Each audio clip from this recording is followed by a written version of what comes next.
Hi, this is Eric at Frog Valley Tropical Fruit Farm, and this is Florida Natural Farming. And I wanted to do a monthly farm update, but it's so hot and buggy here that I couldn't conjure the strength. But we have mangoes, and I came in here to get out of the cold, or get cold and cool off, not get out of the cold, get out of the heat for a second before I made the video. And I ended up eating like 3 of these mangoes. So these are my mangoes that I like take off the tree and for spots or, you know, blemishes, or they deem them not like good for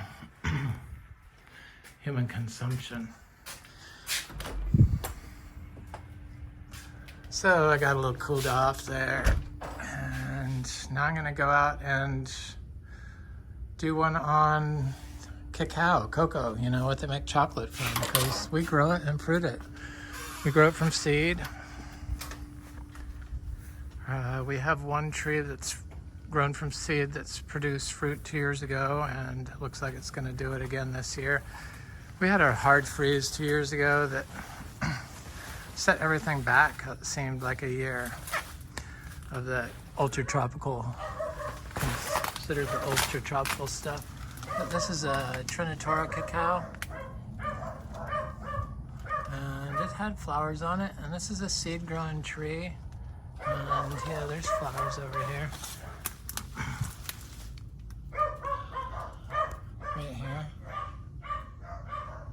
Sorry about the Jack Russells, they're kind of obnoxious, but people listen. This tree is like 5.5 feet tall, and it gets watered because I water this licula palm right there.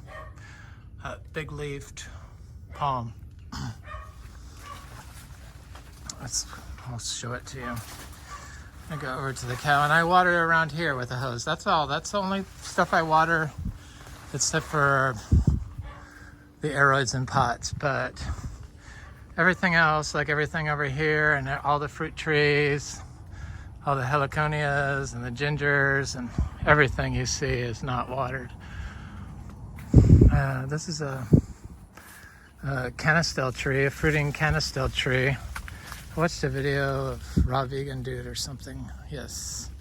And they were in South Africa, and they showed a huge, giant old canistel tree that they were eating the fruit off the ground. And so I came out here and looked for fruit, and I found some. And this is one of those trees that took a year off from fruiting. It has produced fruit in the past. There's little fruits on it, I see.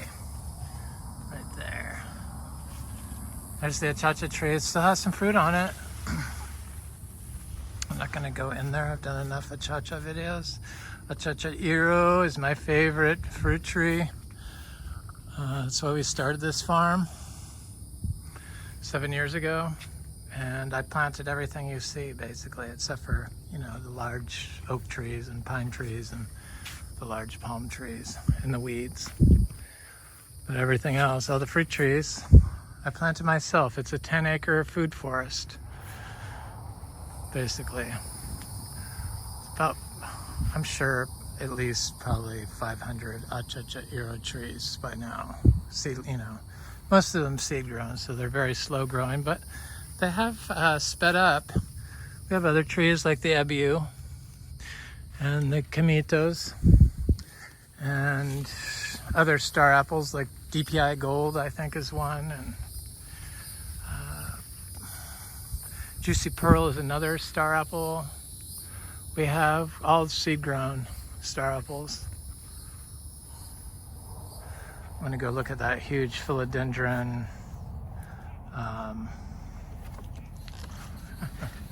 Jose Bueno that snapped off same day that had the accident with the calf. Here it is. It's got all these new growth points coming out on it, which is cool. All the way down, it looks like 1, 2, 3, 4, 5, 6, 7. And then I planted a bunch of them, so it'll come back better than ever.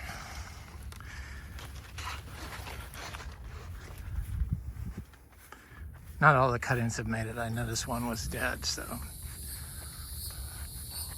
still, you know, working my way with the aroids. So here's Monstera Burle Marx Flame. It's looking good. I love the Monsteras. I love them all, but I had a Monstera subpinnata, or not subpinnata, but spruciana. Yeah, spruciana. That the rabbits, you know, they like to cut the smaller stalked plants at the ground or at the base of the pot, like they do the fruit trees. Darling rabbits. Philodenrons spariorum. This is Philodendron gloriosa. Glorious, not glorious. Glorious. Is that? Yeah. Or no? Splendid. This is glorious over here. Yes, definitely glorious. It's attached to the tree finally. So is this Monstera. I think this is waroqueanum.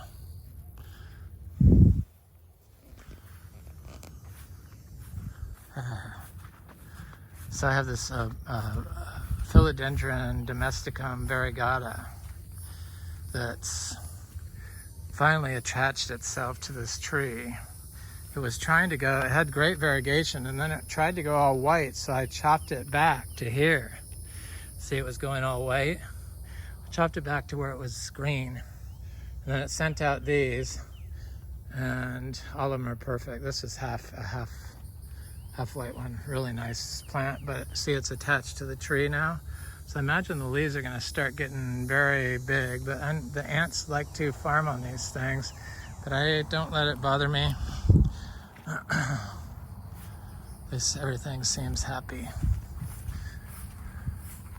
I collect calatheas. I love them because they can deal with drought because we don't water anything. So our cacao and our Garcinias and our chachairos and our lemon drop mangosteens are just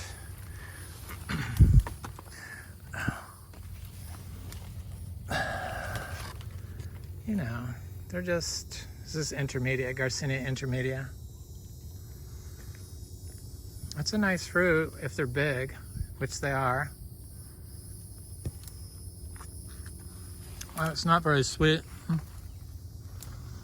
It doesn't have the texture of the achachairo, which has a perfect texture. That's what I give the achachairo. Kind of like a perfect buttercream mango. The mango's been very good. So here's our fruiting cacao tree. It took last year off. We had the drought. I think that affected it more than the cold.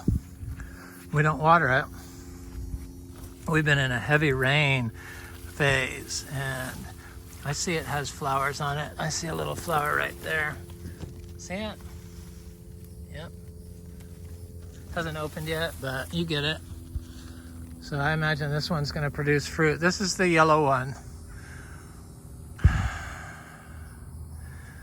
The sweet. It's a sweet little yellow fruit. It's delicious. It's very sweet.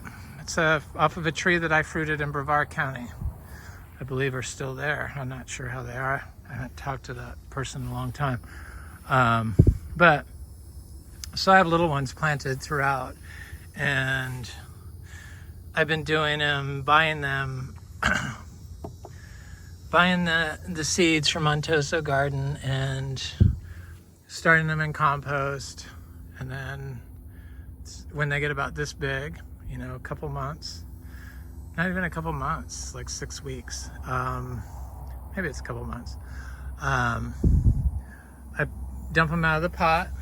It's the compost I grow the aroids in. It's the same stuff, and it's like a aged compost. I see there's another one there, so I got to plant that one. Just started coming out, so it seems to be 100% germination rate in these. Here's some more growing in these pots. So I have to plant these things in this with the heat and the bugs, and I forgot to pull my hat down. Cover my ears, cover my face with this anti-bug bandana. It works. This is Anthurium waroqueanum. Look at this new leaf on this Anthurium regale. Esmeralda.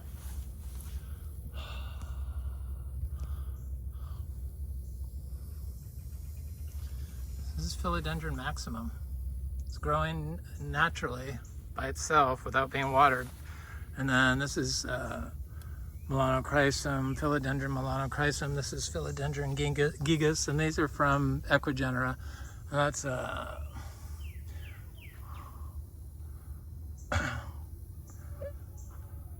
Philodendron, sorry, Philodendron Chironie mascara. And then this is Monstera Obliqua Peru. You're testing me. Remembering all these names. Look at this, I need to move this stick because this will damage a new leaf. In a heartbeat, so I'm gonna take this out. Look at this, this is Anthurium veitchii, the king Anthurium. Oh, stunning. That's the narrow form.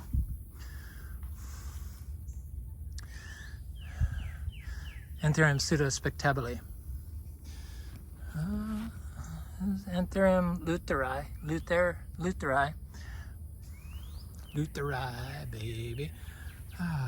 Look at that waroqueanum. It's a new leaf.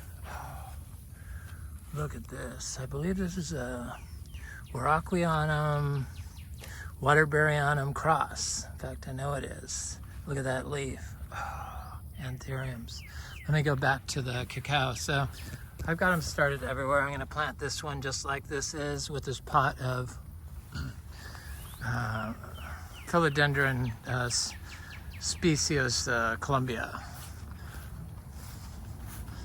So, I got to show you how I plant them. Then I'll go look at the others, right? Sorry. The Dieffenbachia cuttings I did in here that I'm just noticing. So I just this is how high the water table is. It's like 4 inches below the soil surface. So the cacao can take drought and flooding. So I put the shovel in, I make sure the shovel goes deep, and then I drop those little things right in there. Pull out the shovel and tamp it down. Make sure it's straight. Just with my hand lightly. It's wet, so you don't really have to worry too much. I do it when it's drought too. I don't wait for it to be dry or wet. I do it when they're ready. And when they get this size, they're ready. So I'm going to come back and do these. I'm just going to go look at some other little cacao trees to show you how they grow and how they've been growing. They grow faster if you water them a little bit. My little pots here that I start seeds in, I water. And that cacao around the house is the same size as some of our older as our big one, and it's the same. It's like the same age as some others I'll show you that aren't near as big. So it does speed things up. Is that better? I guess for fruit production it is, but I just want to see how they grow and what's possible. So that's a cacao that I planted last year. Survived all the droughts and, came back just fine. It's really amazing here. Truly a stunning place in Florida. I'm so fortunate and blessed to have found this place when I did, because there's no way I could have afforded anything this close in. I wanted to look at this tree from this side. Look at that.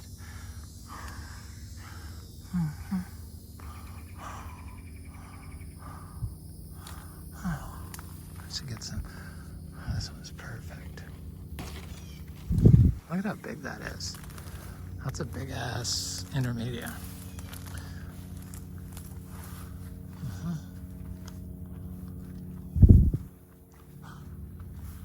With fruit, size isn't everything, just like taste isn't everything.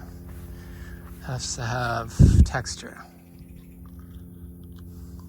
and flavor and ease of growth.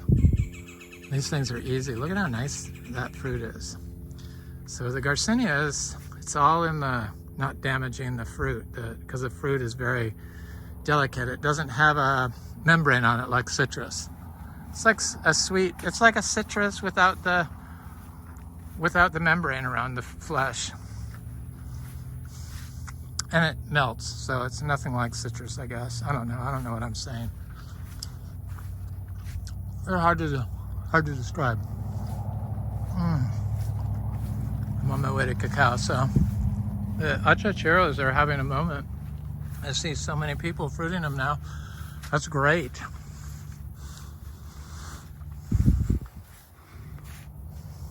That's a sugarloaf. Look at the dark purple leaves. Sugarloaf seedling. A big tree.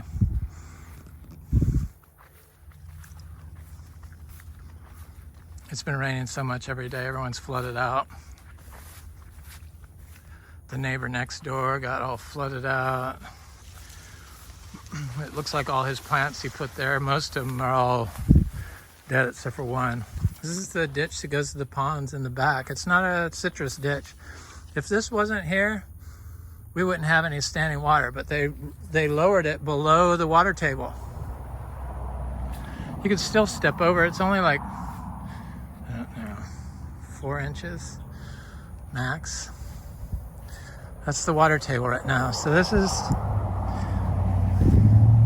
looks almost the same way, but this is brasiliensis. She's like perfectly round. Aren't better.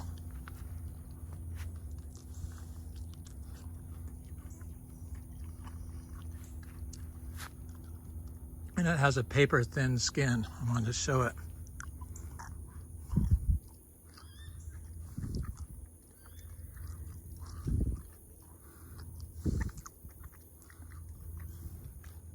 Sorry. I like that one better.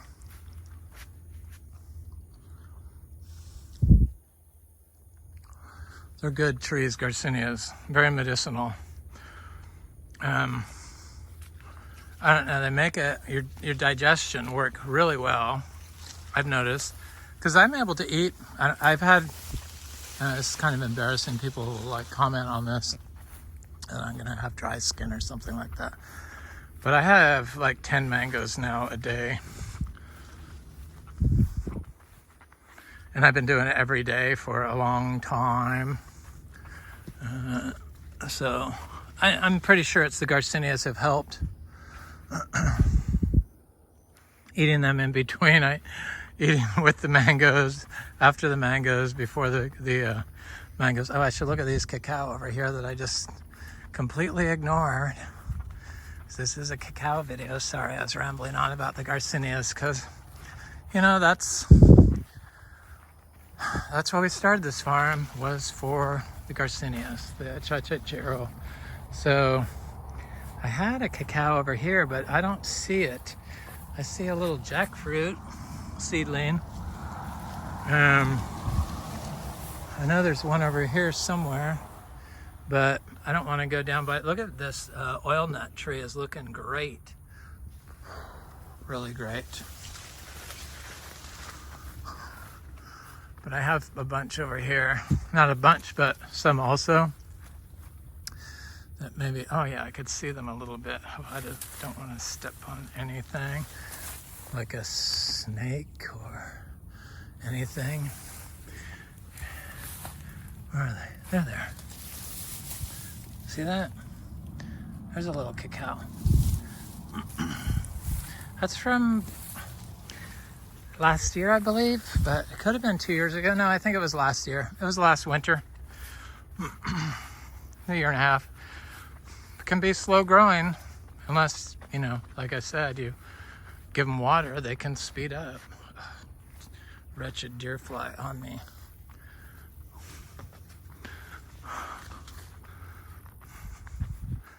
Deer flies are the most deplorable bugs I know of. I have to plant all that stuff still, so it ain't easy being me, I'm telling you, but I think this is where I'm supposed to be. So look at this Japan holly. Doing really good. This is finally looking good in here. There's another sugarloaf mango seedling. All this cassava, of course. Got 4 types of cassava.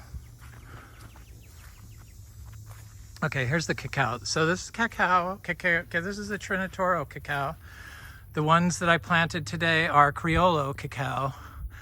And this is a Trinatoro cacao that's the same age as the big one by the house. But it doesn't look any less. It's just not as big. They grow faster with water out. Yes. But I'm building this place to last, and it seems to be able to last without water. So there's a bunch of them in here. And then I have ones that I planted during the drought this year. I did in videos I got from my friend, Tim, who trades plants for fruit. There's a right there. It's doing good. Tiny little thing. There's a jackfruit seedling here, planted with some citrus. I'm insane, I'm telling you. I don't know anybody else that does this. Insanity. So here's a cha-cha tree. I do pull up pepper trees. They're too hard to manage for me. So there's a cacao. There's a cacao Trinatoro. That's a yellow, I think that's, yes, they have different leaves. This is the yellow ribbed one. This is the same age as this tree. This one looks good. I'm happy with this. Anything that looks like that after the drought we had. And then there's one over here that looks like it got hit by a drought and is coming back. Or is this a, yeah, that's what's happened here. Looks like I got that parasitic vine, this thing on it. I don't like those at all. So then there's other cacao in here. There's one over here.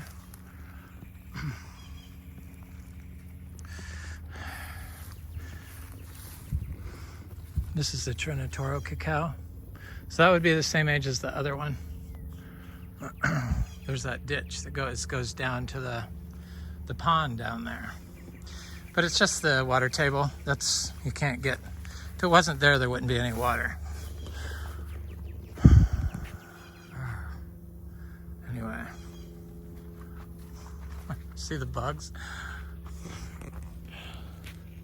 Anyway, this is Eric at Frog Valley Tropical Fruit Farm, and that's our cacao, the cacao. Dry farm cacao is possible to fruit in Vero Beach, Florida. I hope you have a beautiful day.